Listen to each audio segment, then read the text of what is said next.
into music when I was probably about 8 years old. My dad was playing in a band out of Appleton, and he played guitar, and just being around that, and he'd have band practice at the house, and I'd see all those guys, and it got me into music at a pretty young age. Very thankful I had the opportunity to get into it when I was really young. I started off playing drums, taking drum lessons, and one of the guys in my dad's band actually had an extra set at his house, and he gave it to me, and started off playing that, and was really into drums for a long time. And when I moved down to St. Louis for juniors, I couldn't bring my drum set with me, so it made me focus a little more on guitar and kind of took that up a little more.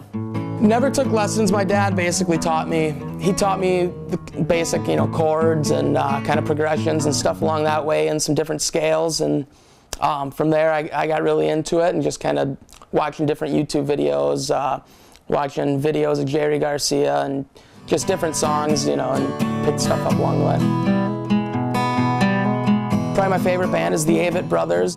It's almost like almost a little bit of bluegrass, kind of stand-up bass, a banjo, an acoustic, and then Jerry Garcia. Pretty much anything he was a part of, I'll listen to, and some of the early Dead stuff I like quite a bit.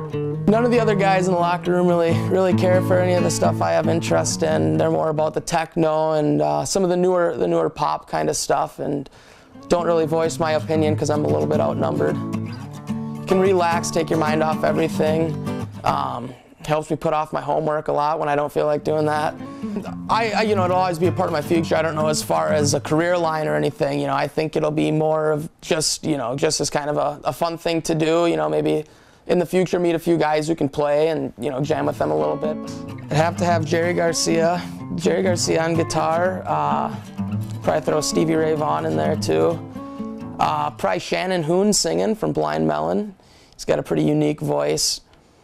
Gosh, other than that, maybe filter in some of the Eick brothers, and then you got it. Part of my pregame routine is usually after an afternoon nap. I'll usually wake up a little early and play just to kind of take my mind off the game. Usually get pretty nervous and anxious for games, and play guitar in the afternoon right before I go to the rink. That just kind of calms you down a little bit and puts you in a good mood, good mindset, and get ready to go to the rink and get focused. It's kind of one of those things to focus your energy into other than hockey, and come home and after a tough day at the rink, or getting mad about how you're playing and things aren't going your way, and you just, I don't know, something to come back to and relax. And like I said, it's just kind of a nice escape to have.